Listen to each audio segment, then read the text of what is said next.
Notre Père qui es aux cieux, que ton nom soit sanctifié, que ton règne vienne, que ta volonté soit faite sur la terre comme au ciel. Donne-nous aujourd'hui notre pain quotidien. Pardonne-nous nos fautes comme nous les pardonnons à ceux qui nous ont offensés. Ne nous laisse pas tomber dans la tentation, mais délivre-nous du mal, car c'est à toi qu'appartiennent le règne, la puissance et la gloire au siècle des siècles. Seigneur, merci. Seigneur, merci. Seigneur, merci. Non pas moi, Seigneur, mais toi, toi et toi seul. Amen. Merci à tous d'avoir eu le courage d'affronter la neige d'aujourd'hui pour venir au cours, ceux qui viennent de loin, ceux qui viennent de près.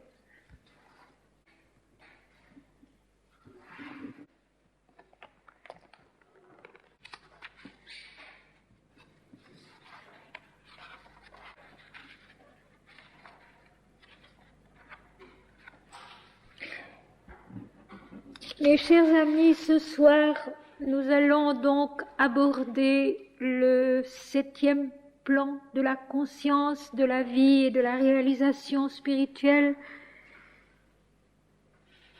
Le grand saut dans l'inconnu. Je voudrais, pour commencer, vous lire un poème un peu long, tiré des vitraux du Saint-Portique, qui se trouve donc dans le même livre que le Voilier rouge. Et il s'agit d'un poème tiré du vitrail des oraisons. Quand les mots sourds sont épuisés de leur sève, quand leur visage est clos sur les bords remplis de la coupe, quand le vase est trop plein de tout cela qui nous fait homme, quand sa luxuriance et son parfum nous hantent et nous égarent dans les nuits, quel chant trouver pour repartir encore? Quel cantique assez simple et pur pour dire un rêve qui n'a pas connu son matin? Il reste tant d'amour à dire. Il reste tant d'amour qui n'a pas découvert son chant. Et tout cela qui nous fait homme doit nous échapper cependant. Il n'y a pas d'échelon net et pas de jalons élevés au seuil froid des colonnes. Et tout cela qui nous fait homme nous accompagne sous les porches. Mais les porches s'évanouissent, s'écroulant sans bruit sur nos pas, car nous sommes distraits à leur effondrement. Nous ne sentons que ce qui pèse, mais le poids qui use l'épaule ne dit pas le vrai chant des choses. Tout serait incompréhensible si tout n'était pas fatal. Il y a tant d'amour encore qui attend son chant dans les nuits. Et nous n'avons pour le défendre que ces mots déchus de leur jour. Nous donnons des contours, des formes au vitrail d'un matin qui n'a plus d'horizon. Nous donnons à la pierre un muscle et sa vigueur. Or, tout cela nous alourdit encore quand c'est ailleurs que nous hélons. Mais nous aimons le chant qui s'endort à nos lèvres, et nous aimons la pierre et le vitrail où meurt la transparence auréolée d'un monde. Et nous les renions, durcis de notre argile, quand l'élan rayonnant qui les fit naître s'est effondré en nous. D'autres viendront, qui croiront à leur tour, et qui le recréeront avec leur cœur, ce chant neuf d'une offrande, qui vit du seul amour de chaque instant. Au-delà des vitraux naît le matin sans bornes, quand les mots épuisés sont sourds, quand leur visage est clos sur les bords remplis de la coupe, et qu'avec tout cela qui nous fait homme, nous nous obstinons vers les porches.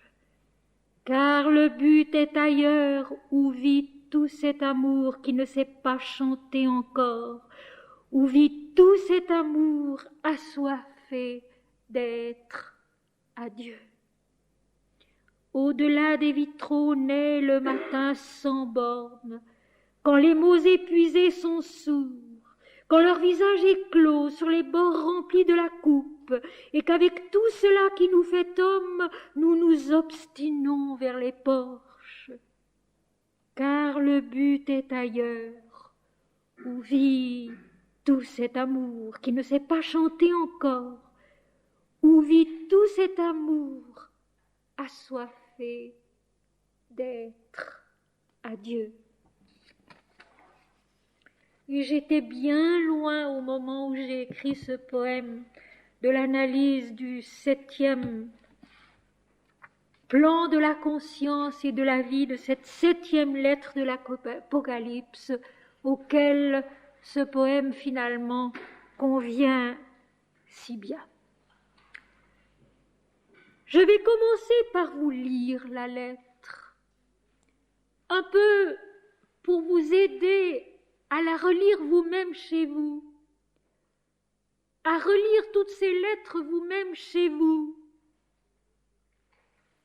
avec le même étonnement, un peu désemparé, qui nous saisit quand nous les lisons. Chapitre 3, versets 14 à 22, 7e lettre, dernière lettre à la dernière église. Église de Laodicée. Écris à l'ange de l'église de Laodicée. Voici ce que dit l'Amen, le témoin fidèle et véritable, le commencement de la création de Dieu. Je connais tes œuvres. Je sais que tu n'es ni froid ni bouillant. Puisses-tu être froid ou bouillant? Ainsi, parce que tu es tiède et que tu n'es ni froid ni bouillant, je te vomirai de ma bouche. Parce que tu dis, je suis riche, je me suis enrichi et je n'ai besoin de rien, et parce que tu ne sais pas que tu es malheureux, misérable, pauvre, aveugle et nu, je te conseille d'acheter de moi de l'or éprouvé par le feu, afin que tu deviennes riche, et des vêtements blancs, afin que tu sois vêtu et que la honte de ta nudité ne paraisse pas, et un collier pour oindre tes yeux, afin que tu vois. Moi, je reprends et je châtie tous ceux que j'aime. Aie donc du zèle et repens-toi. Voici, je me tiens à la porte et je frappe. Si quelqu'un entend ma voix et ouvre la porte, j'entrerai chez lui, je souperai avec lui et lui avec moi. Celui qui vaincra, je le ferai asseoir avec moi sur mon trône, comme moi j'ai vaincu et me suis assis avec mon Père sur son trône. Que celui qui a des oreilles entende ce que l'Esprit dit aux églises.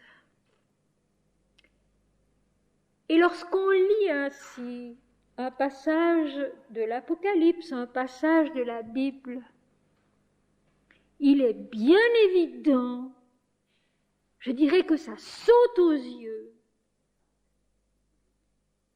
Si on se place trop bas pour essayer de comprendre, on est voué à n'y rien comprendre du tout.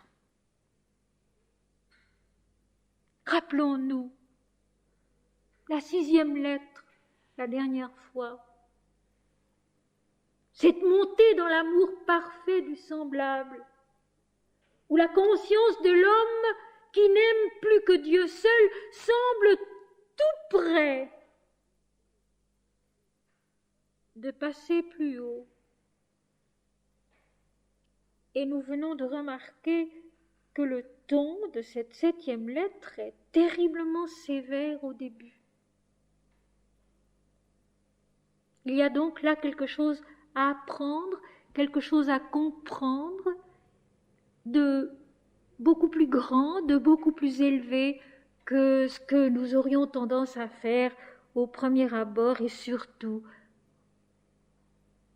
si nous n'avons pas encore compris vraiment cette parole de Jésus qui se trouve au chapitre 4 de l'Évangile selon saint Jean, quand Jésus, près du puits de Jacob, s'adresse à la Samaritaine et qu'il lui dit « Dieu est esprit et il veut être adoré en esprit et en vérité. » Voyez-vous, mes amis, quand on essaye de comprendre la Bible, il faut toujours se souvenir de ces grandes paroles clés prononcées par Jésus ou prononcées par l'Éternel dans la bouche d'un de ses prophètes qui nous tirent vers le haut. Et notamment dans ce passage-là, qui au fond a l'air de nous ramener trop bas, se souvenir qu'il faut regarder haut pour comprendre. Se souvenir que Jésus a dit « Dieu est esprit et il veut être adoré en esprit et en vérité. » Et c'est cela que nous allons découvrir dans cette 7e lettre, qui est le dernier plan, le Sahasrara, comme on le dit en hindou, en sanskrit, les 1000 pétales qui vont s'ouvrir dans l'infini lumineux qui est Dieu. Le 7e plan de la conscience et de la vie, c'est le plan de la conquête de l'identification bienheureuse, rien de moins. Il faut donc regarder haut. Et c'est pourquoi le début de cette lettre est si sévère apparemment. Parce que tout l'effort qui a été fait jusque-là, sur le premier, le 2e, le 3e, le 4e, le 5e, le 6e plan de la conscience et de la vie, est encore insuffisant pour ce saut dans l'absolu, pour ce saut dans l'inconnu que va être le 7e plan de la conscience. Le premier plan, c'était donc l'assise vraie du corps qui permet l'ascension au travers de la vie sur la terre. Le 2e plan, donc, c'était l'offrande de la vie, à chaque pas qui se donne à l'éternité plus grande qu'elle. Le 3e plan, c'était l'intelligence mentale, la conscience du moi, de l'ego, qui va commencer son ascension par l'initiation d'un nom nouveau, d'un nom déjà plus vaste que celui que l'on porte sur la terre. Et puis le 4e plan, c'est l'intuition qui va naître à l'éveil spirituel. Et puis le 5e plan, vous vous en rappelez, c'est la conquête de la nature divine, de la blancheur. Et puis le 6e plan, c'est l'amour du proche, du semblable, du frère. L'homme qui se trouve intérieurement face à face avec Dieu et qui n'aime que Dieu partout sur la terre et avec tous ses semblables, non pas contre eux mais avec eux. Vous voulez vous en rappeler? Le chemin de l'esprit, le chemin de la vie spirituelle, le chemin de l'accomplissement du 7e plan, c'est l'amour de Dieu avec l'amour des hommes et non pas contre eux. Avec la vie de la terre et non pas contre elle. Ceci, il faut bien s'en souvenir. Et de même que les noms des églises précédentes, qui donc ne figurent que dans l'Apocalypse et dont on ne connaît pas l'authenticité matérielle au fond, ce qui n'a pas d'importance. Je pense pour ma part qu'elles ont existé, ces églises.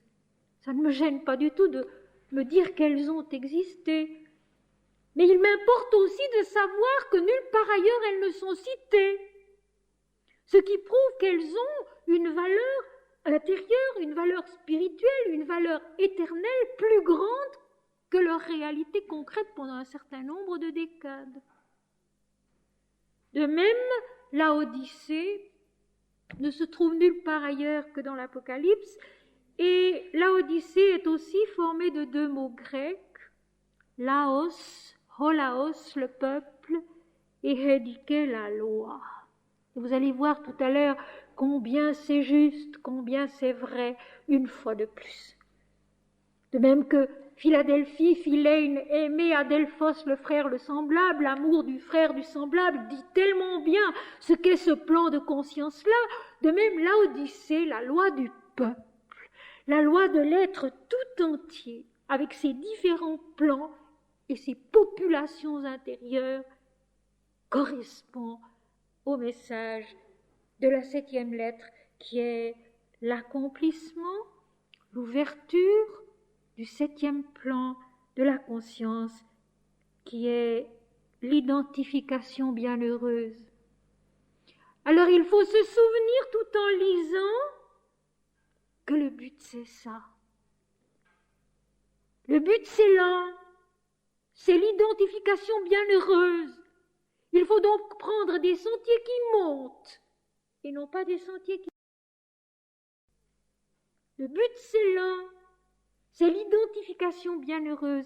Il faut donc regarder haut et prendre des chemins qui montent et non pas de pauvres sentiers qui descendent. Et nous allons voir très très exactement exprimer ce qu'il y a à comprendre. Écris à l'ange de l'église de Laodicée. Adresse-toi maintenant au plus haut plan de la conscience et de la vie, en toi-même, où se dévoile la loi de l'Éternel, la loi du peuple, la loi de l'accomplissement de la créature et de la création sur la terre. À l'ange, c'est-à-dire encore au niveau supérieur de ce plan-là, encore au niveau supérieur de ce plan-là, toujours plus haut, jamais plus bas. C'est là qu'est la difficulté, parce que nous nous laissons redescendre si facilement, et puis nous nous faisons une espèce de philosophie à mi-hauteur qui ne suffit pas. Voilà pourquoi je répète si souvent, Dieu est Dieu seul. Parce que tu as gardé mon nom, parce que tu as gardé la parole de la persévérance en moi, c'est ça. Pas plus bas. Dieu est Dieu seul. Adresse-toi à l'ange, adresse-toi au messager de l'esprit, à la lumière de l'âme, sur ce plan-là aussi, tout en haut. Voici ce que dit l'Amen, le témoin fidèle et véritable, le commencement de la création de Dieu. Alors, Amen est un mot hébreu, tout d'abord un adjectif qui veut dire ferme, véritable, qui a de la valeur. Et plus tard, c'est devenu un adverbe qui veut dire que ce soit ferme, que ce soit ainsi, donc ainsi soit-il. Alors cet Amen correspond à quoi dans les notions que nous avons et que nous comprenons peut-être un peu mieux? Eh bien l'Amen, mes amis, c'est tout en haut, c'est celui qui est stable. Stable en l'état de plénitude où il n'est ni moi ni mien. Je vous cite ici ce tout vieux texte sanskrit dont on ne sait pas d'où il vient. Très ancien, stable en l'état de plénitude où il n'est ni moi ni mien. Voici ce que dit l'Amen, c'est-à-dire celui qui est stable, celui qui ne change pas, celui qui apporte la révélation de tout en haut, immuablement. Le témoin fidèle et véritable, la présence vraie de Dieu en nous. Parce que Dieu est en nous.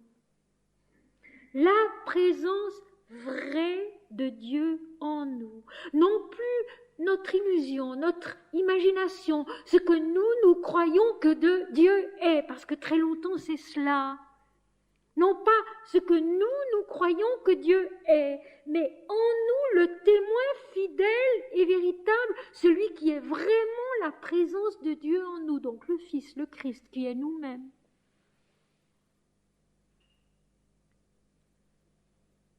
Le commencement de la création de Dieu, le premier-né de toute la création, comme la Mère divine Aditi dans l'Inde, sans attribut, une avec l'absolu, et la première-née de toute la création, une avec elle. Et en même temps, le dernier aussi, la dernière aussi qui s'efface, quand la conscience, remontée au long de l'échelle des échelons que nous venons de voir au cours de ces dernières leçons, parvient au sommet, au seuil, où elle va basculer dans l'infini. Le commencement de la création de Dieu, qui est aussi le commencement de la révélation du Père.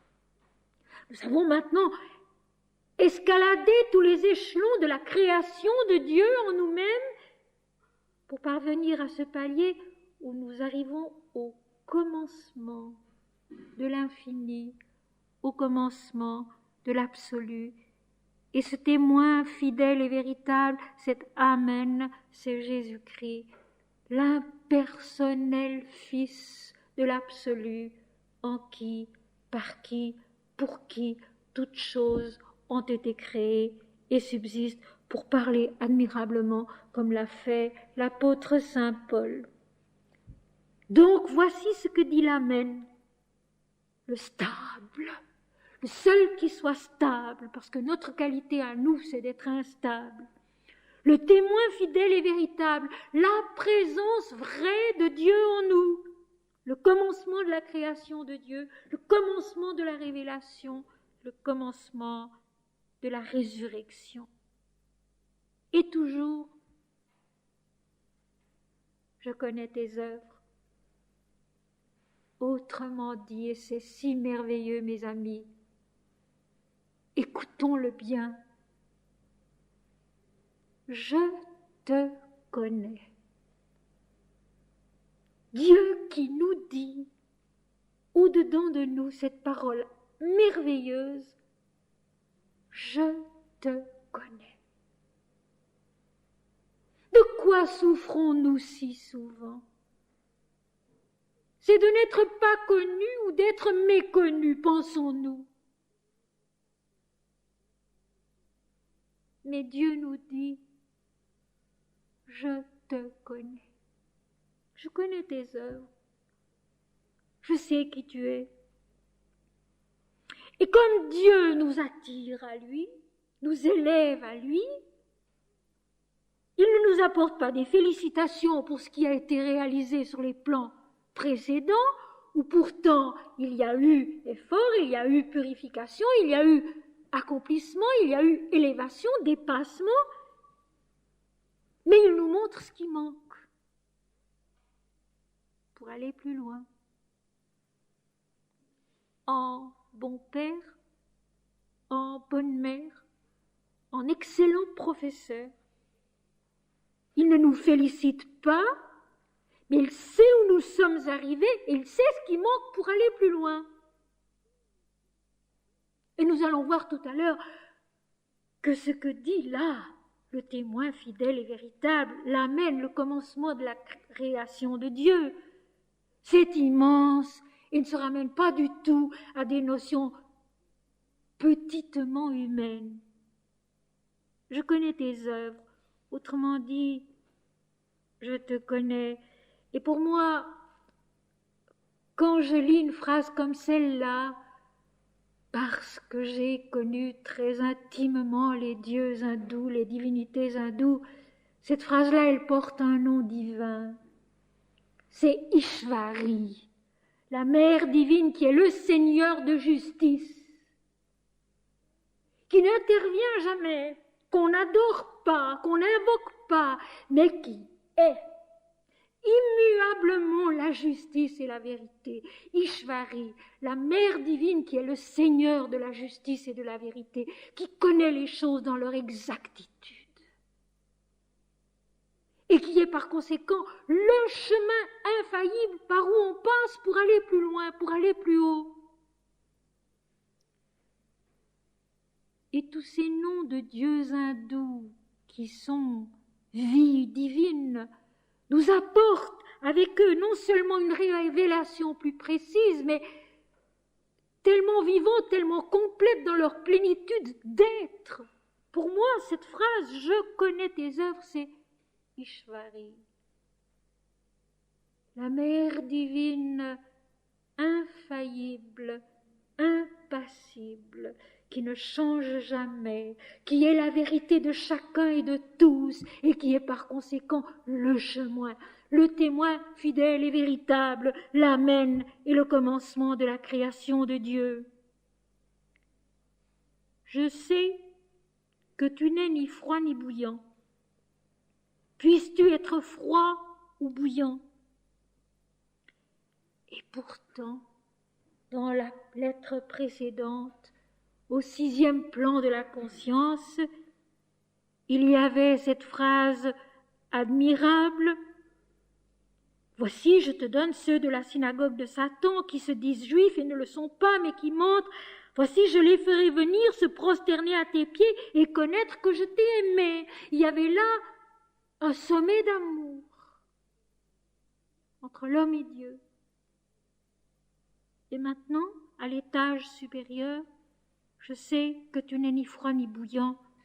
Puisses-tu être froid ou bouillant? Il y a donc un effort de plus à faire, un effort colossal. Non pas pour faire nous-mêmes, et nous allons le voir, mais pour laisser faire Dieu en nous. Non pas pour faire nous-mêmes, nous allons le voir d'une façon très précise, mais pour laisser faire Dieu en nous. Et c'est un fait qu'il arrive un moment où l'adoration intense de Dieu en nous rencontre, comme tous les efforts, sa lassitude. Il y a comme une sorte d'arrêt, il y a comme une sorte de vide, d'épuisement. Nous ne pouvons pas aller plus loin dans cette direction-là. Et cette histoire-là, nous la connaissons, c'est l'histoire de la forêt de Kandava. Vous vous rappelez la crise de foi du dieu Agni, qui avait tant reçu d'adoration du roi Shvetaki, et qui finalement en était saturé et avait besoin de détruire toute la forêt des dualités pour aller plus loin, pour rencontrer Krishna, l'absolu. Ben, c'est au fond ça. L'adoration est arrivée à son point optimum. Il faut aller plus loin, mais comment? Le chemin n'est plus le même. Je te connais, je connais tes œuvres. Je sais que tu n'es ni froid ni bouillant. Puisses-tu être froid ou bouillant? Eh bien ici, la sagesse de l'Inde et aussi le grand théologien catholique saint Thomas d'Aquin vont venir à notre secours. Nous avons déjà vu souvent ces deux voies de la réalisation spirituelle qui sont la voie de la négation et la voie de l'affirmation. La voie de la négation, c'est le froid.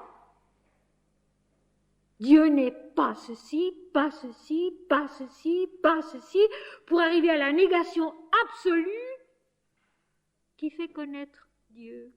Bien, par contre, Dieu est ceci, et ceci, et ceci, et ceci, et tout, et on en arrive ainsi à voir Dieu en toutes choses et à connaître Dieu. Eh bien, saint Thomas d'Aquin a de longues explications à propos de cela.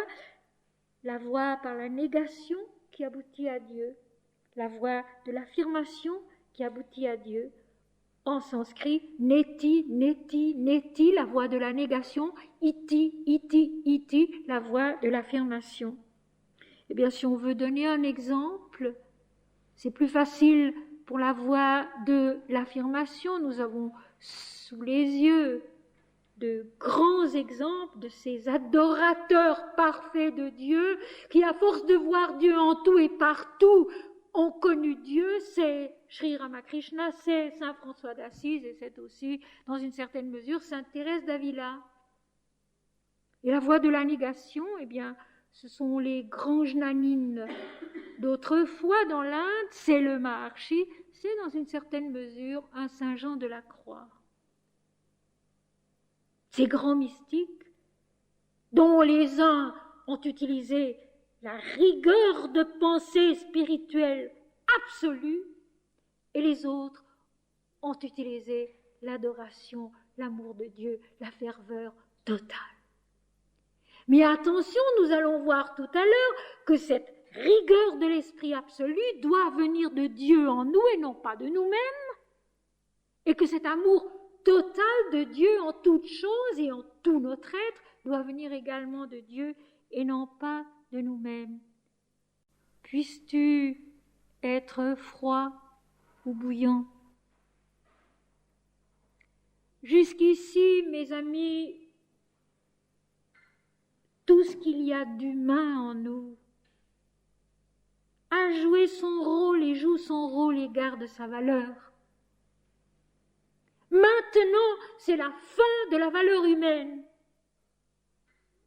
C'est le saut dans l'inconnu, dans l'absolu, où les qualités humaines n'ont plus leur part, où il faut que l'homme s'efface pour laisser faire Dieu seul en lui-même, sinon ce 7e plan ne peut pas s'accomplir, ne peut pas se réaliser dans sa plénitude et surtout ne peut pas lui aussi être dépassé parce qu'il va être dépassé encore. Nous n'en sommes qu'au chapitre 3 de l'Apocalypse qui comporte 22 chapitres.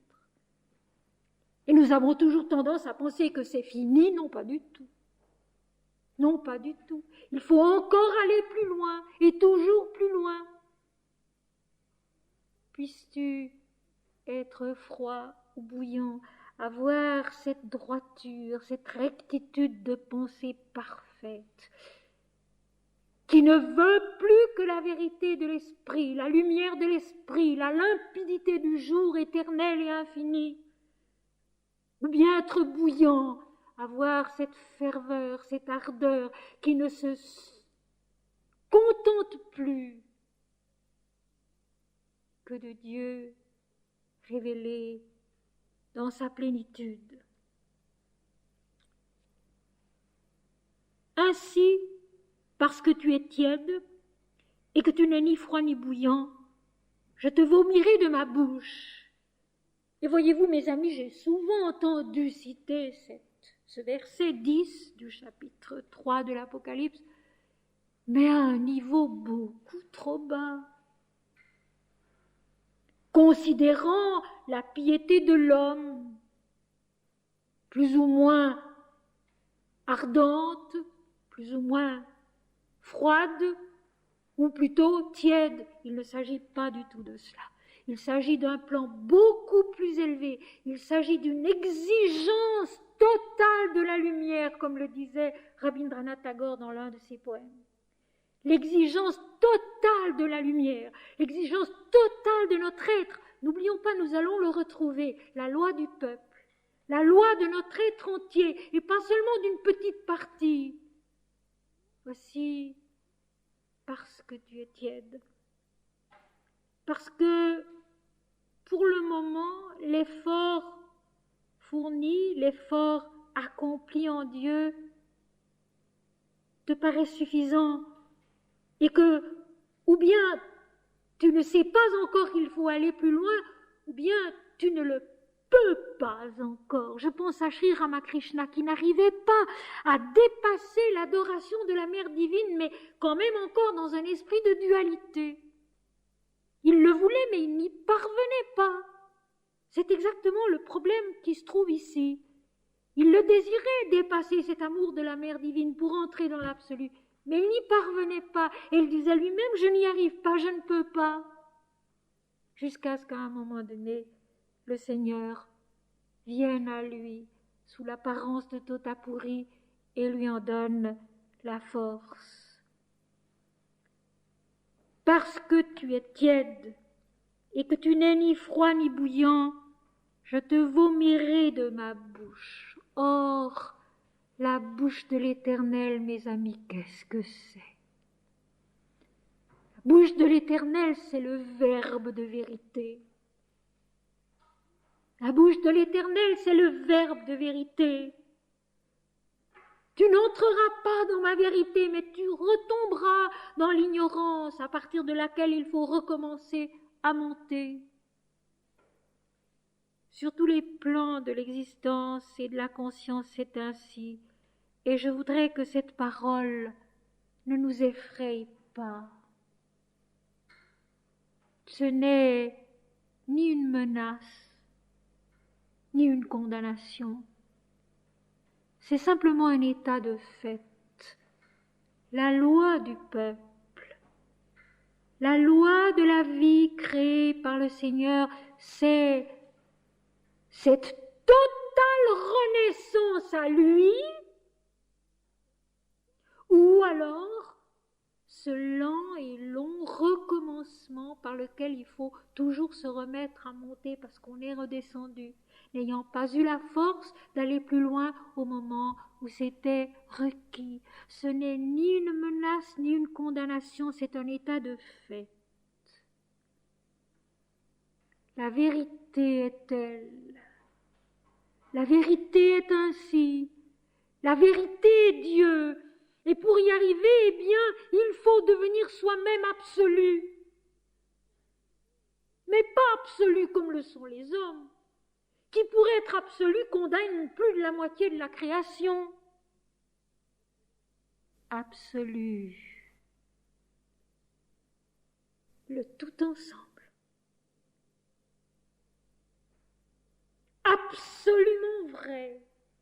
Absolument beau, sans exclusion de quoi que ce soit, de qui que ce soit, la création parfaite que Dieu a vue lui-même être parfaite. C'est cela l'absolu. L'absolu, ce n'est jamais d'exclure.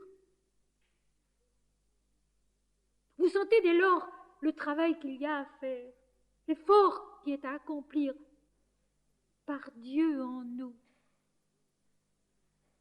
Quand nous sommes absolus, nous sommes exclusifs et nous condamnons la moitié des gens. Quand Dieu est absolu, il dit l'Éternel veut son peuple tout à lui, tout entier, sans exclusion. Donc le tout se réalisant dans la plénitude que Dieu seul peut révéler de soi-même. Parce que tu es tiède, parce que tu n'es pas entièrement consacré, soit dans la rectitude de l'esprit, de l'intelligence, qui ne veut que la vérité, mais pas la vérité qui en exclut d'autres, qui en condamne d'autres, la vérité qui est la communion de tous les chemins, la droiture de tous les chemins, la beauté, la sainteté, la force de tous les chemins. Ou bien, bouillant, cet amour intense, non pas des individus en particulier dont on fait l'analyse, non. Cet amour si intense que c'est Dieu qu'on aime en chacun, que c'est Dieu qu'on voit en chacun, vivant ou mort, et que chacun est immortel. Aimer l'autre non pas pour la personne humaine qu'il est, mais parce qu'il est Dieu, parce que lui aussi, il monte et il s'accomplit sur les 7 plans de la conscience dans la bienheureuse identification du 7e plan. Chacun a son heure, cette heure qui n'est qu'une seule. Il n'y en a pas des quantités, c'est une seule heure dans laquelle tout s'accomplit dans le jour éternel. Et les autres heures, les petites heures passagères, elles ont disparu. Comme si elles n'avaient jamais été. Comme si elles n'avaient jamais été. Ceci, mes amis, ce n'est pas une parole que je dis, c'est vrai. Comme si toutes les autres heures n'avaient jamais été. Parce que soudain, c'est l'éternité. Et que quand c'est l'éternité, ça a toujours été l'éternité. C'est même logique sur le plan du raisonnement. Parce que soudain, c'est l'éternité. Et parce que c'est l'éternité, cette éternité a toujours été. Parce que tu es tiède et que tu n'es ni froid ni bouillant, ni assez rigoureux à ce niveau-là, n'acceptant, ne tolérant que la pensée juste de Dieu, en disant je ne sais pas, mais je saurai, j'y arriverai, je ne sais pas encore, mais j'y arriverai. Ou bouillant, je n'aime pas encore assez, mais j'aimerai plus encore et plus encore jusqu'à ce que j'y arrive. Je te vomirai de ma bouche. Donc c'est Dieu qui est en nous, la rectitude de l'esprit, et c'est Dieu qui est en nous, la vérité parfaite de l'amour, qui accomplit l'être dans sa plénitude, ou qui au contraire le renvoie dans le chemin lent, beau, mais long et difficile parfois de l'accomplissement. Et voici maintenant ce verset 17 qui est la clé de l'erreur du moi individuel et aussi la fin de son règne, sa purification et son accomplissement plus haut. Verset 17 du chapitre 3 dans la 7e lettre de l'Apocalypse. Parce que tu dis, je suis riche, je me suis enrichi, je n'ai besoin de rien, parce que l'homme pense, j'ai fait. Toute l'erreur est là. Et tant que nous en sommes là, nous sommes encore très loin de l'accomplissement du 7e plan.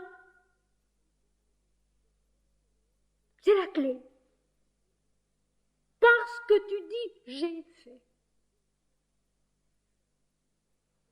Tous les grands mystiques, au terme de leur pèlerinage, qu'ils soient d'Orient ou d'Occident, n'ont qu'un seul cri de reconnaissance à la fin, c'est Dieu seul qui a tout fait.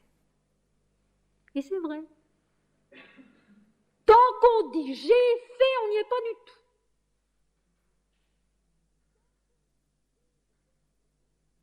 C'est Dieu seul qui a tout fait. Et puis vous savez mes amis, il y a tellement d'occasions de le comprendre cela.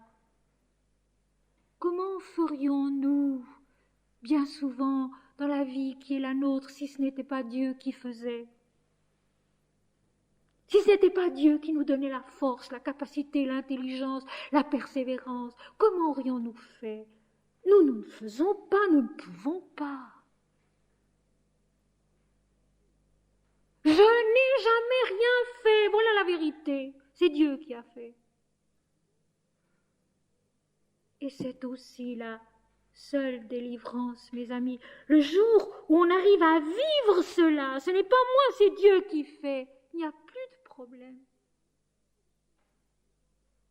On n'a qu'à se donner, s'abandonner pour être un instrument aussi docile que possible.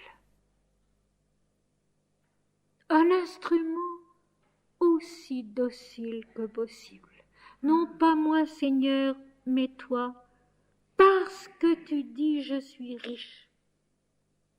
J'ai des connaissances, je connais Dieu, je connais la Bible, je connais les Écritures, j'ai la vérité.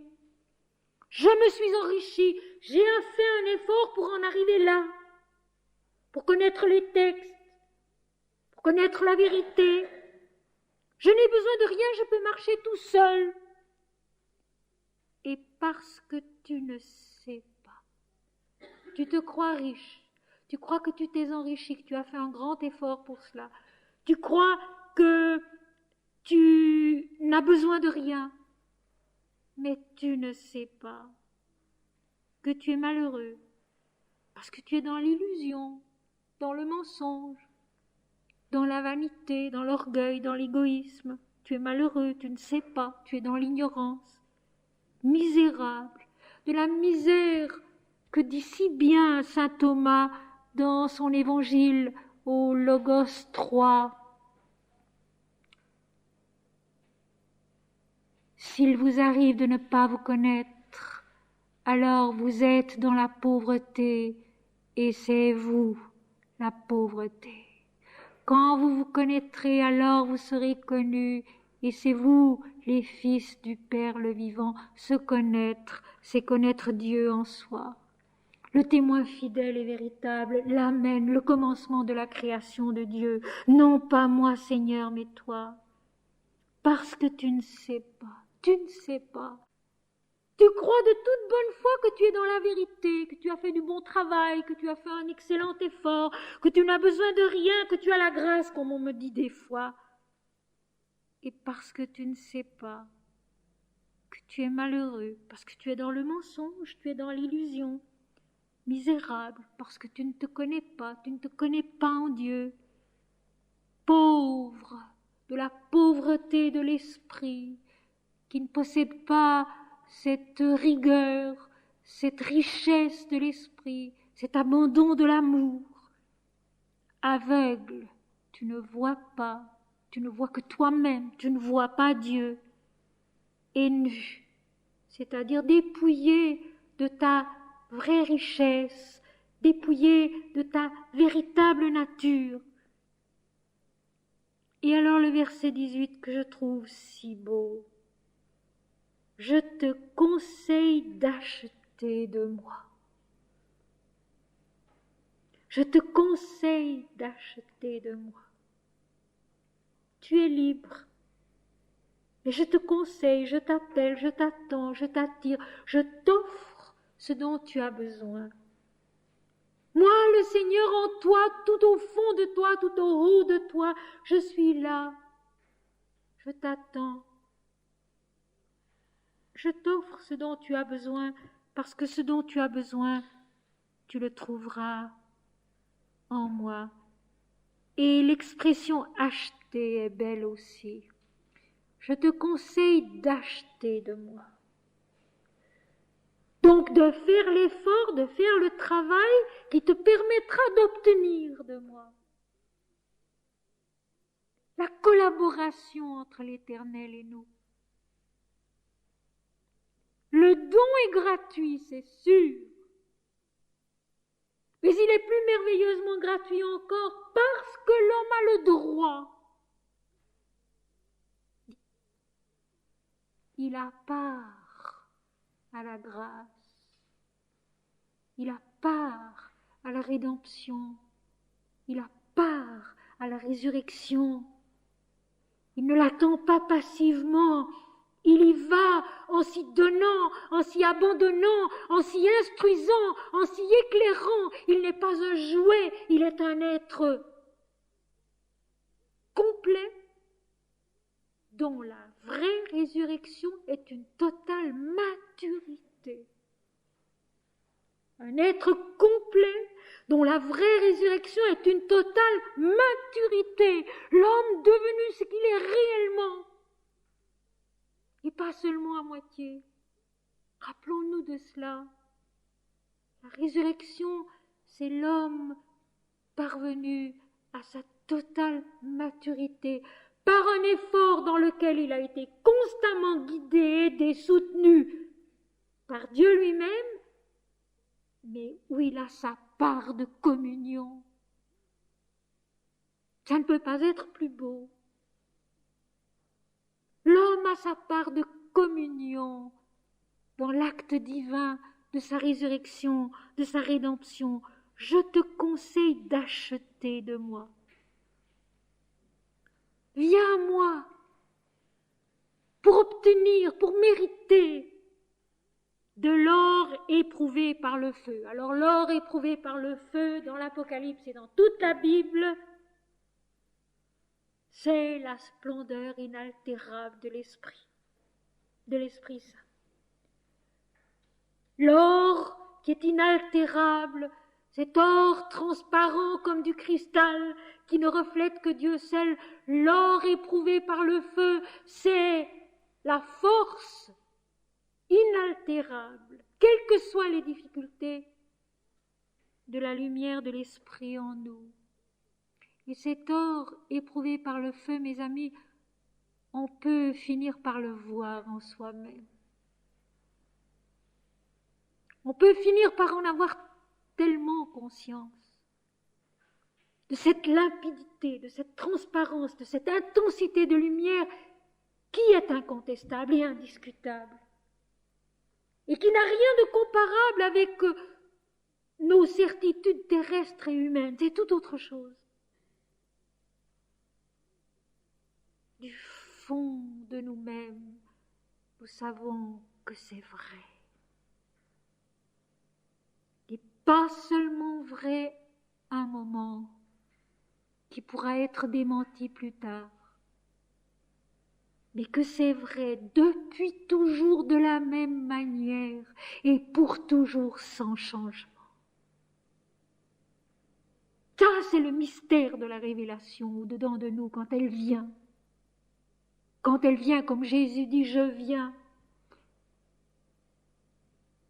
Cette expérience de l'or, de la lumière de l'esprit, inaltérable et toujours la même, et dont on sait du fond de soi qu'elle est et qu'elle ne changera jamais. Nous ne pouvons ni la décrire, ni la discuter, ni la prouver, mais nous savons du fond de nous-mêmes qu'elle est vraie, qu'elle est ainsi, qu'elle n'a jamais été autre et qu'elle ne changera jamais. Et ce qui est plus beau encore, c'est que dès lors, dans la vie, rien ni personne ne peut nous en détourner. Rien ni personne ne peut nous en détourner. C'est en nous-mêmes une certitude qui a en effet l'immuabilité de l'or, son éclat inaltérable, éprouvé par le feu et qui ne change jamais. Comme dit Mahananda Mahi, quand on en est arrivé là, l'être humain est comblé, il n'attend plus rien d'autre et jamais personne ni rien au monde ne pourra le faire changer non pas d'avis, mais de regard et de direction. Je te conseille d'acheter de moi de l'or éprouvé par le feu, la lumière inaltérable de l'esprit qui souffle comme il veut et où il veut et d'autant de manières qu'il le veut, mais qui est toujours reconnaissable et qui est toujours de l'or qui ne change pas, afin que tu deviennes riche, oui.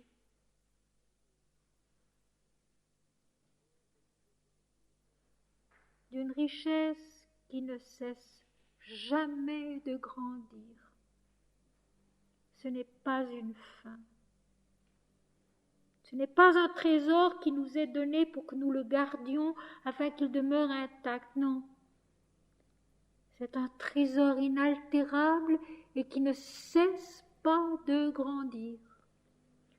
On peut vivre 1000 ans, on peut vivre des centaines de vies, ce sera toujours nouveau, ce sera toujours plus beau, ce sera toujours plus profond, ce sera toujours plus vrai, ce sera toujours plus immense dans sa plénitude lumineuse, afin que tu sois riche. riche de moi, riche de Dieu, riche de l'Esprit, riche de la lumière qui non seulement connaît tout, comprend tout, mais est tout, enfante tout, transforme tout, transfigure tout, d'un amour tellement puissant qu'il peut renverser des situations et des montagnes, afin que tu sois riche, que tu deviennes riche. Il y a le verbe devenir, donc la progression que je vous disais, ce n'est pas fini. Et des vêtements blancs, que tu sois revêtu de la blancheur divine qui est ta vraie nature et ton véritable vêtement, afin que tu sois vêtu et que la honte de ta nudité ne paraisse pas. La honte de notre nudité, c'est la petitesse du moi individuel qui se veut telle et séparée du tout. Et des vêtements blancs, afin que tu sois la vérité divine, la vérité de la lumière inaltérable, qui est la même pour tous et pour chacun. Et ainsi, il n'y a pas de honte, il n'y a pas de nudité, parce qu'il n'y a pas d'individualité. Vous sensez si c'est immense comme texte. Je te conseille d'acheter de moi, de venir à moi, mon Seigneur et mon Dieu, d'acheter de l'or éprouvé par le feu, la pureté de l'esprit, afin que tu deviennes riche de cette richesse inépuisable et toujours grandissante, et des vêtements blancs, le vêtement de notre authenticité, il n'y en a pas d'autre, l'authenticité divine, qui est que l'humanité tout entière est une, que la vie est une, et qu'il n'y a pas d'individu, afin que tu sois vêtu et que la honte de ta nudité ne paraisse pas, la honte de ton individualité qui se veut seule, opposée aux autres, par rapport aux autres. Et un collier pour oindre tes yeux, afin que tu vois. Un remède, autrement dit, pour soigner tes yeux, afin que tu vois. J'aime beaucoup cela aussi. Un collier pour oindre tes yeux, afin que tu vois. Je te conseille d'acheter de moi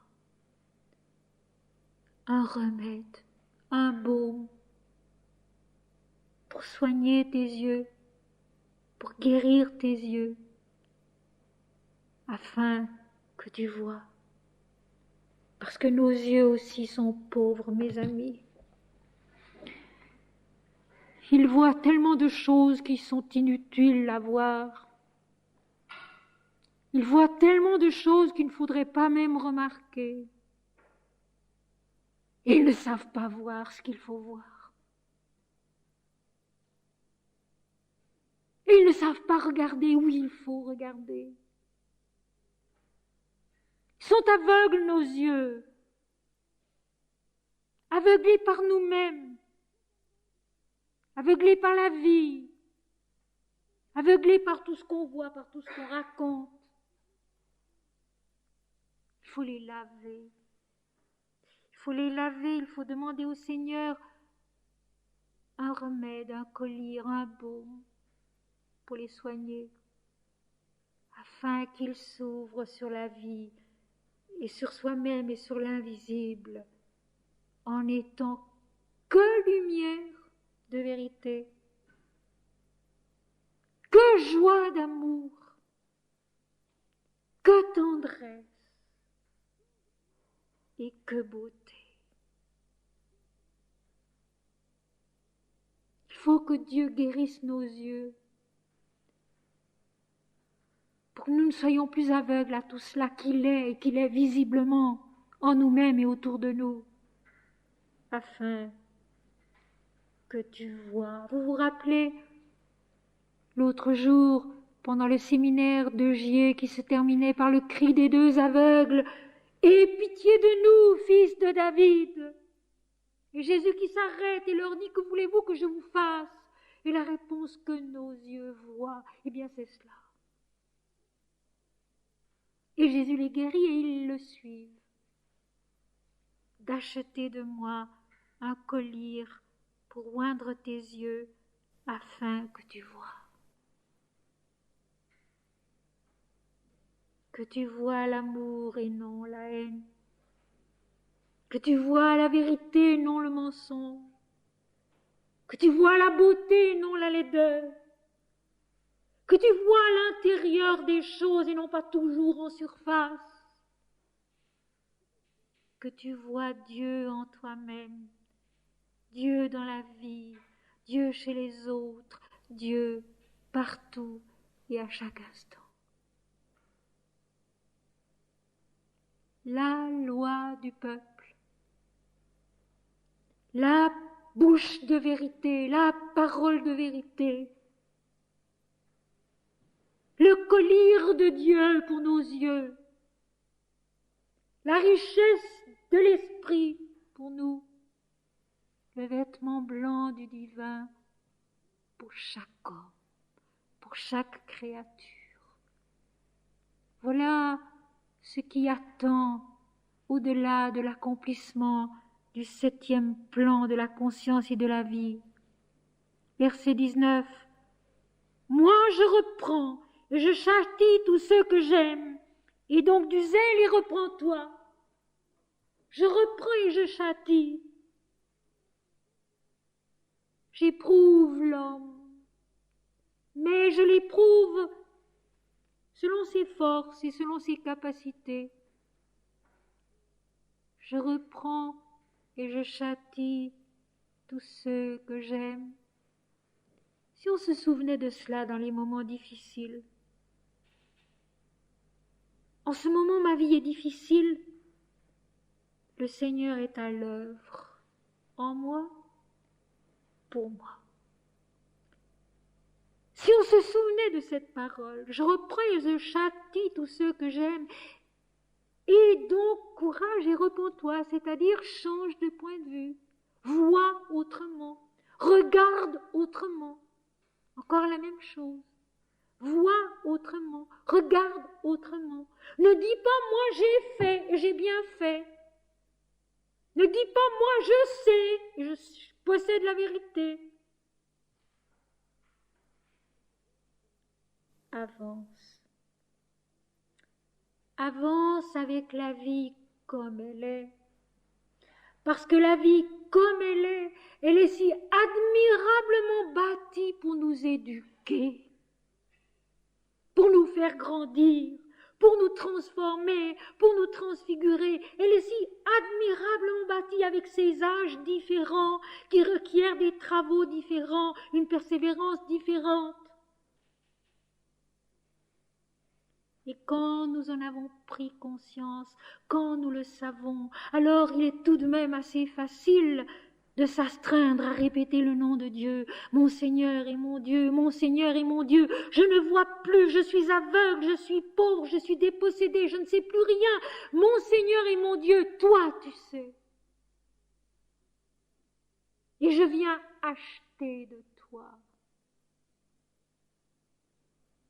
la lumière de l'esprit, la richesse de l'esprit, le vêtement blanc de ta divinité qui est ma nature aussi, un collier, un remède pour soigner mes yeux afin que je voie mieux, que j'ai un regard plus aimant, plus vrai, plus profond, plus perspicace, pour y découvrir ta bonté, ta vérité, ta lumière. Je me rappelle, lorsque j'étais au gymnase, nous avions monté une pièce assez drôle qui s'appelait Le Marchand de lunettes. Et au fond, c'était un peu ça. Alors, les personnages avaient des lunettes de couleurs différentes. Et il y avait les lunettes noires de celui qui voyait tout en noir, et il y avait les lunettes rouges de celle qui se fâchait tout le temps, et il y avait les lunettes violettes, je crois, de quelqu'un qui se faisait des illusions, et il y avait les lunettes transparentes et blanches de la personne qui voyait bien. Bref, ça n'était pas mal du tout, c'était même assez bien cette pièce, mais c'est un peu ça. Et nous savons nous-mêmes qu'il y a des jours où nous n'avons pas du tout sur le nez les lunettes du Seigneur. Alors, allons les lui demander. Mon Seigneur et mon Dieu, mon Seigneur et mon Dieu, mon Seigneur et mon Dieu, toi et toi seul, toujours, partout. Et si tu me châties et si tu m'éprouves, c'est parce que j'ai besoin de comprendre quelque chose et d'avancer, et que je ne sais pas comment, et qu'en acceptant, j'avancerai. Et donc, courage et repens-toi, c'est-à-dire, regarde mieux. Regarde mieux. Regarde autrement. Regarde mieux. Le Seigneur vient. Et si c'est vrai là, à ce point-là de l'Apocalypse, regarde mieux. Le Seigneur vient, comme Jean-Baptiste l'avait dit. Le Seigneur vient.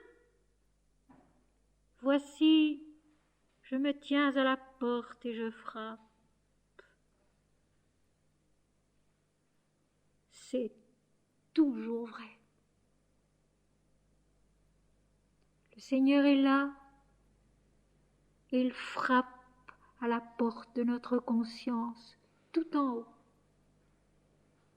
Il nous appelle, il nous rappelle qu'il est là. Voici, je me tiens à la porte et je frappe. Si quelqu'un entend ma voix et ouvre la porte, j'entrerai chez lui, je souperai avec lui et lui avec moi. Si quelqu'un entend ma voix, si quelque chose en nous s'est préparé vraiment à entendre la voix du Seigneur et à lui répondre, ce peut être notre cœur et sa soif d'amour. Ce peut être notre âme et son besoin de lumière. Ce peut être notre esprit et son espoir de vérité. Si quelque chose en nous, si quelqu'un, il suffit de quelque chose. Peut-être notre cœur qui a soif d'amour vrai, peut-être notre âme ou notre intelligence qui ont soif de lumière inaltérable, peut-être notre esprit qui a soif de vérité. Si quelqu'un entend ma voix et ouvre la porte, c'est-à-dire se donne à Dieu. Mon Seigneur et mon Dieu, que ta volonté soit faite et non la mienne. Oh, mes amis, dans ma propre vie, ça a été le commencement de tout, cette phrase-là. Que ta volonté soit faite et non la mienne. Je ne savais pas de quoi je souffrais et je n'avais pas de raison de souffrir. Je ne savais pas ce qui me manquait et en apparence il ne me manquait rien du tout. Et pourtant la souffrance était là, et pourtant la soif était là, et pourtant une espèce de sentiment de pas juste et de pas accompli était là en moi. Alors j'ai répété, que ta volonté soit faite et non la mienne, que ta volonté soit faite et non la mienne, que ta volonté soit faite et non la mienne. Et la volonté du Seigneur s'est faite, bien souvent sans que je comprenne, bien souvent sans que je sache comment. Mais elle s'est faite au travers de beaucoup de chemins de la vie terrestre et de chemins de la vie intérieure. Que ta volonté soit faite et non la mienne, avec confiance, avec joie, avec amour, ou bien comme le dit si joliment Mananda Mayi, j'aurai l'occasion d'en parler demain à Lyon de cela. Mananda Mayi dit, si vraiment vous priez le Seigneur en toute confiance et en tout amour, vos désirs s'évanouiront, non pas s'accompliront. vos désirs s'évanouiront,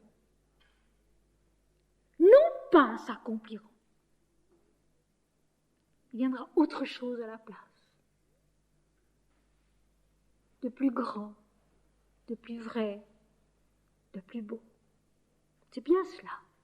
Que ta volonté soit faite et non la mienne. Et la volonté qui vient, ce n'est pas du tout ce qu'on attend, ce n'est pas du tout ce qu'on prévoit, c'est autre chose, mais c'est Dieu. Et donc, c'est plus vrai et c'est plus beau. Voici, je me tiens à la porte et je frappe. Si quelqu'un entend ma voix et ouvre la porte, j'entrerai chez lui. Non pas une partie de moi-même, mais moi tout entier. J'entrerai chez lui. La parole de Jésus à Zachée, il faut que je demeure aujourd'hui même dans ta maison.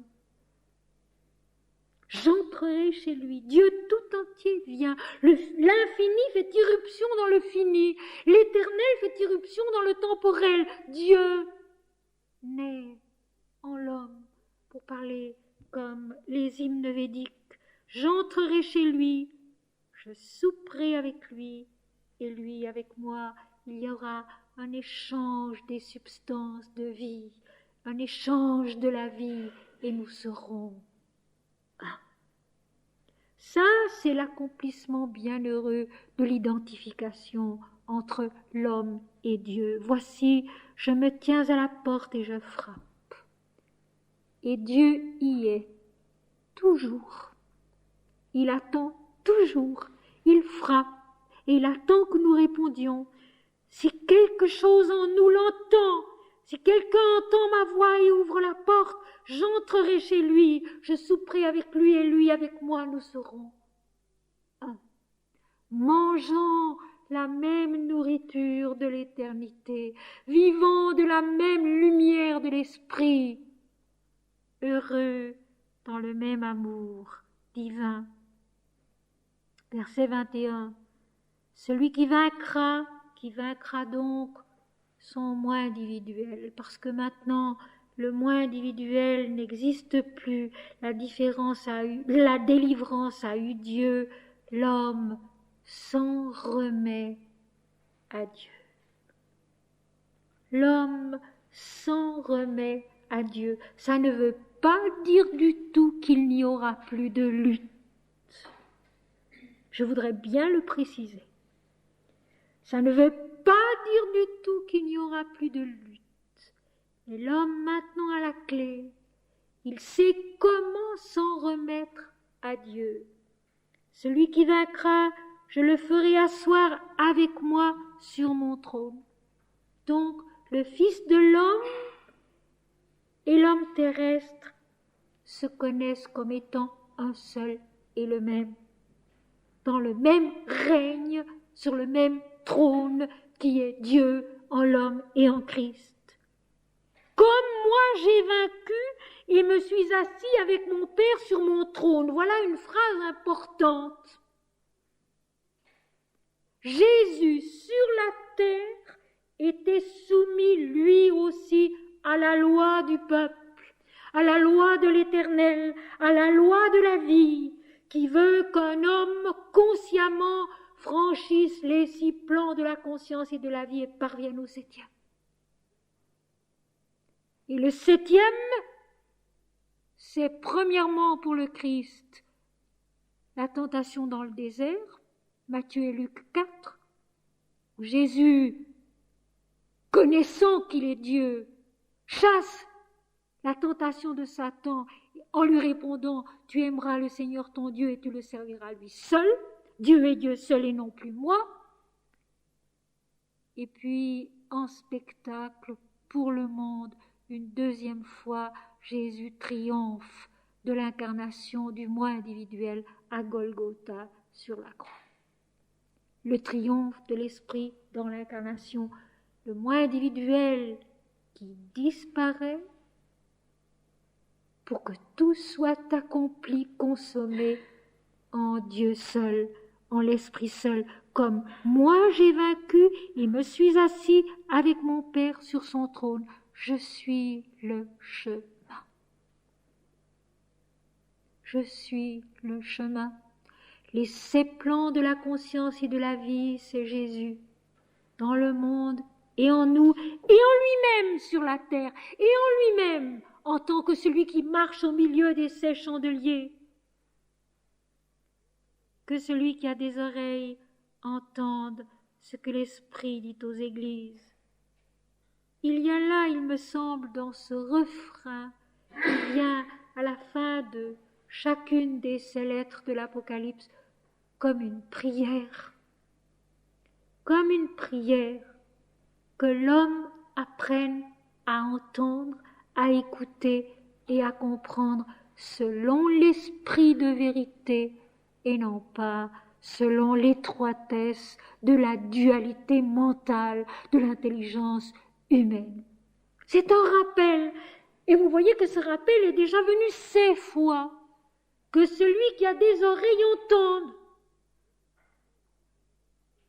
Quand nous ne comprenons que sur le plan terrestre, nous n'entendons pas et nous ne comprenons pas. Déjà, un grand progrès, ça serait de le reconnaître. De reconnaître que nous ne comprenons pas, que nous n'entendons pas. Et que nous avons peut-être beaucoup à apprendre avant d'entendre, avant de comprendre. Et j'ajoute,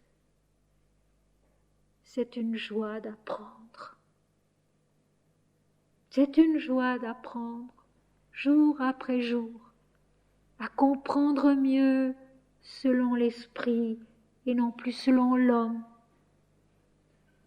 C'est une joie d'apprendre, une délivrance, une victoire sur soi-même. Non pas moi, Seigneur, mais toi. Non pas moi, Seigneur, mais toi. Non pas moi, Seigneur, mais toi. Toi et toi seul. Et de cette attitude-là peut naître un peu plus de lumière dans le monde, peut naître un peu plus d'amour dans le monde, peut naître un peu plus de vérité dans le monde. Nous sommes ici pour cela. Nous sommes dans la vie pour cela, pour parvenir à ce 7e plan de la conscience où l'être entier bascule en Dieu et en revient transfiguré. La ville sainte qui vient du ciel, d'auprès de Dieu, ayant la gloire de Dieu, c'est l'homme transfiguré. La place de la ville était d'or pur, transparent comme du cristal, ne reflétant plus que Dieu seul. Je veux maintenant, avant de terminer, vous relire une fois la 7e lettre de l'Apocalypse. Écris à l'ange de l'église de Laodicée. Voici ce que dit l'Amen, le témoin fidèle et véritable, le commencement de la création de Dieu. Je connais tes œuvres. Je sais que tu n'es ni froid ni bouillant. Puisses-tu être froid ou bouillant?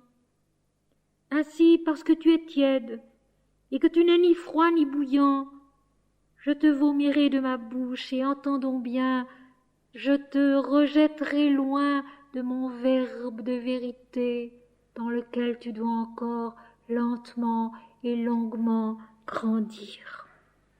Parce que tu dis, et je vous dis, c'est la clé, ça, parce que tu dis, je suis riche, je me suis enrichi, je n'ai besoin de rien, et parce que tu ne sais pas que tu es malheureux dans l'illusion, dans le mensonge, sur toi-même et sur la vie, et sur Dieu, misérable, pauvre, aveugle et nu, je te conseille d'acheter de moi de l'or éprouvé par le feu, afin que tu deviennes riche, de la richesse inépuisable de l'esprit, et des vêtements blancs, ton authenticité divine, afin que tu sois vêtu et que la honte de ta nudité, de ton individualité solitaire ne paraisse pas, et un collier pour oindre tes yeux afin que tu vois. Moi, je reprends et je châtie tous ceux que j'aime, et donc du zèle, et repens-toi de la persévérance, du courage, et acquiert un autre point de vue, une autre façon de regarder. Voici, je me tiens à la porte et je frappe. Si quelqu'un entend ma voix et ouvre la porte, j'entrerai chez lui, je souperai avec lui, et lui avec moi. La bienheureuse identification entre l'homme et Dieu. Celui qui vaincra, je le ferai asseoir avec moi sur mon trône. Le Fils de l'homme et l'homme sont un. Comme moi j'ai vaincu et me suis assis avec mon Père sur son trône, moi et le Père, nous sommes un. Que celui qui a des oreilles entende ce que dit l'Esprit aux églises. Notre Père qui es aux cieux, que ton nom soit sanctifié, que ton règne vienne, que ta volonté soit faite sur la terre comme au ciel. Donne-nous aujourd'hui notre pain quotidien. Pardonne-nous nos fautes comme nous les pardonnons à ceux qui nous ont offensés. Ne nous laisse pas tomber dans la tentation, mais délivre-nous du mal, car c'est à toi qu'appartiennent le règne, la puissance et la gloire au siècle des siècles. Non pas moi, Seigneur, mais toi. Non pas moi, Seigneur, mais toi. Non pas moi, Seigneur, mais toi. Toi et toi seul. Amen.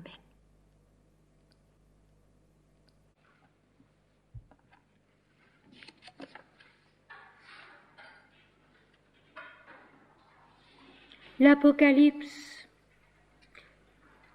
ou la révélation de Dieu en l'homme,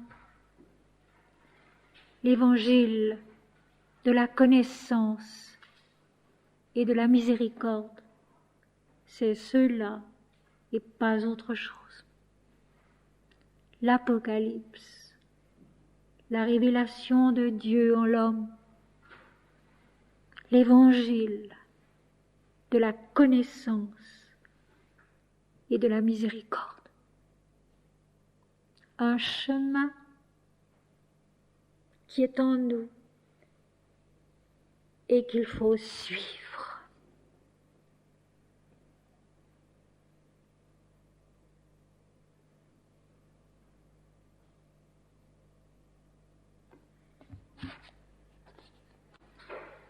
Telle une abeille, ivre encore du miel de la ruche, j'ai quitté la montagne au parfum riche et pur entre les pins balancés par le vent.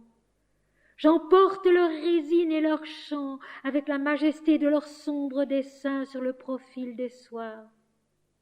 La montagne est austère, et le miel de sa ruche a la saveur audacieuse des sentiers et des herbes qui montent vers les rocs nus du ciel.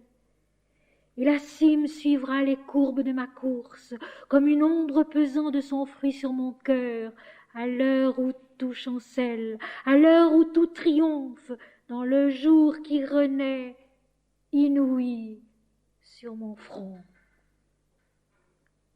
Telle une abeille ivre encore du miel de la ruche, j'ai quitté la montagne au parfum riche et pur entre les pins balancés par le vent. J'emporte leur résine et leur chant avec la majesté de leurs sombres dessins sur le profil des soirs. La montagne est austère, et le miel de sa ruche a la saveur audacieuse des sentiers et des herbes qui montent vers les rocs nus du ciel. La cime suivra les courbes de ma course, comme une ombre pesant de son fruit sur mon front, à l'heure où tout chancelle, à l'heure où tout triomphe, dans le jour qui renaît, inouï sur mon front. Telle est la marche, et telle est aussi la victoire, pas à pas.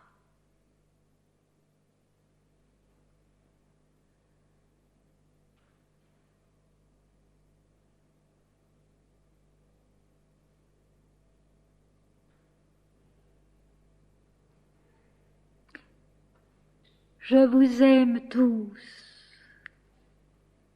et je voudrais que ceci vous aide.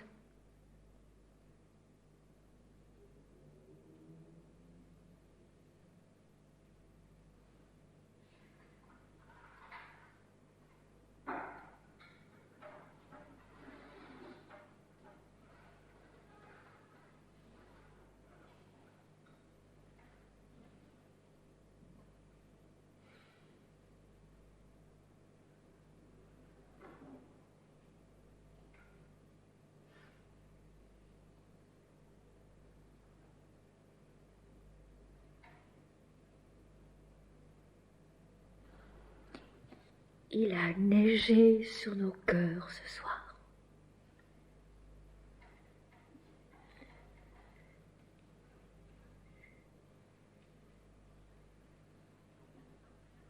Que sa blancheur reste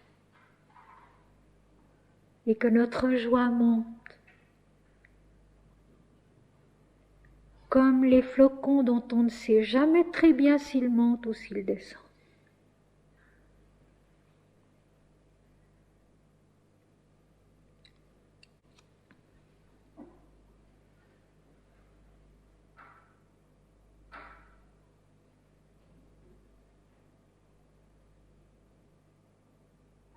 Voici, je me tiens à la porte et je frappe.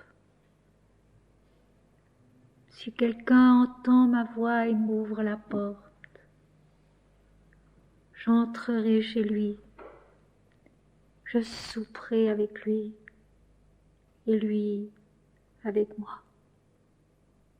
La promesse du Seigneur.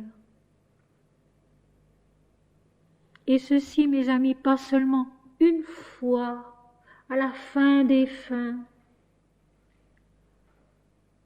mais souvent, où que nous soyons, quoi que nous soyons, il vient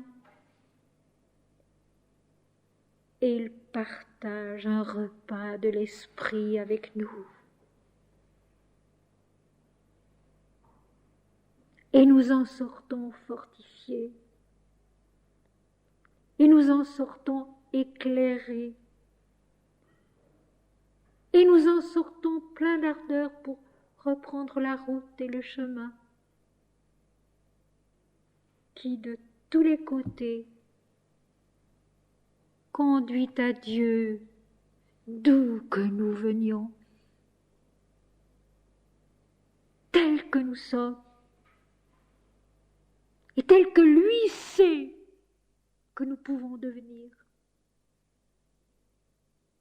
C'est tellement inattendu pour nous-mêmes. Lui sait ce que nous ne savons pas et qu'il est si merveilleux de découvrir.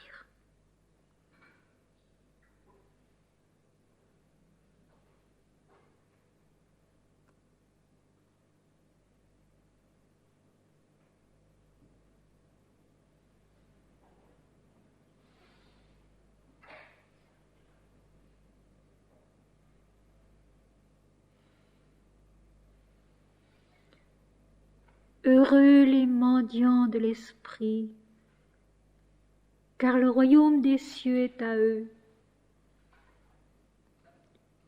Heureux les bons, les doux, car ils hériteront la terre. Heureux les affligés, car ils seront consolés.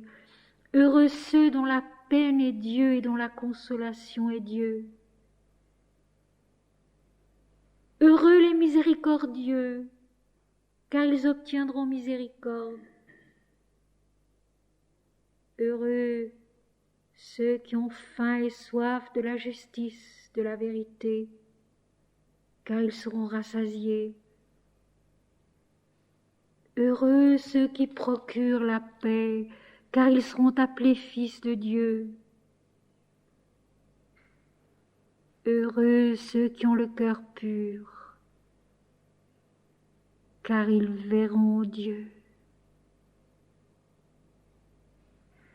Et avoir le cœur pur, c'est aimer, c'est se donner, sans rien attendre en retour d'autre que toute la perfection, toute la lumière, toute la beauté de l'amour. Heureux ceux qui ont le cœur pur, car ils verront Dieu, en eux-mêmes et chez les autres et dans la vie.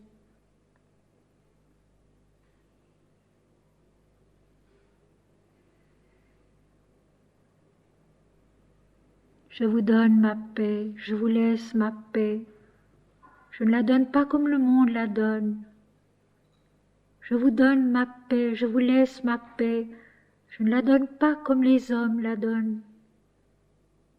Demeurez dans mon amour. C'est à ceci que tous connaîtront que vous êtes mes disciples, parce que vous vous aimerez les uns les autres, comme je vous ai aimé. Si vous me connaissiez, vous vous réjouiriez de ce que je vais au Père, car le Père est plus grand que moi. Celui qui vaincra, je le ferai monter auprès de moi et s'asseoir avec moi sur mon trône, comme moi-même j'ai vaincu et je me suis assis sur le trône de mon Père. Jésus en nous, celui qui est, qui fait, qui accomplit, et nul autre. Non pas j'ai fait, mais tu as fait.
Ô Seigneur, à tes pieds une chose, assez d'amour pour être toi, assez de joie pour être toi, et de beauté pour être toi, assez de vérité pour être toi.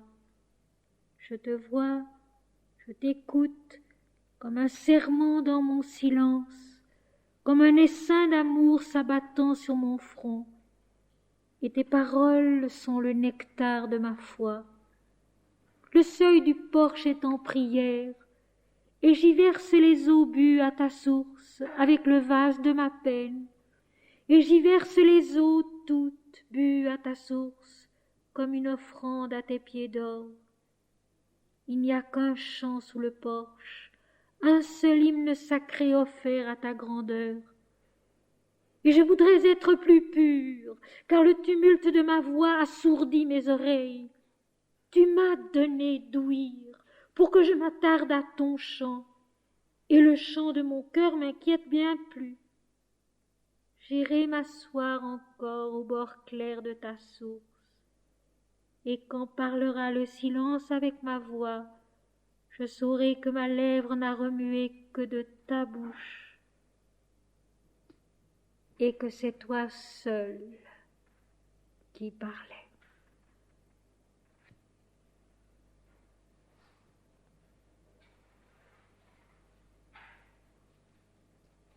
Mes chers amis, je vous souhaite un retour et une nuit aussi paisible que cette fin de cours ce soir. Et que Dieu nous garde longtemps dans la grâce de ces moments-ci. Ils sont simplement un avant-goût de ce qui peut devenir toujours dans la vie. À tous, bon retour, bonne route et bonne nuit. Et dans 15 jours, avec un merveilleux hymne védique.